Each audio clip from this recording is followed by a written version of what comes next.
Mwiriwe neza, reka mbereke ahantu harimo ikibanza gifite ubuso bwa magana ane mirongo itanu.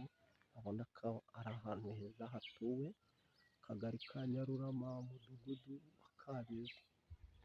Ikibanza ndimo mbereka ni iki ngiki cyegeranye n'iyi taje mubona. Iki kibanza kirashakamo miliyoni 37. Reka nkibereke ca hano.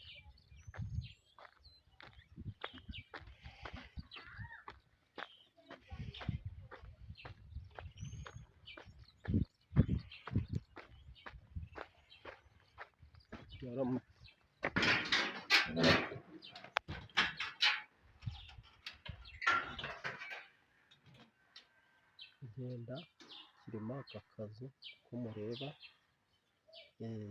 umuhanda uva kuri iyo borone usubira hepfo. Uko mubireba ahantu ni ahangaha, harimo hagurishwa kuri miliyoni 37, ubuso 450. Urakibona uko giteye, dore aba ni abaturanyi begeranye.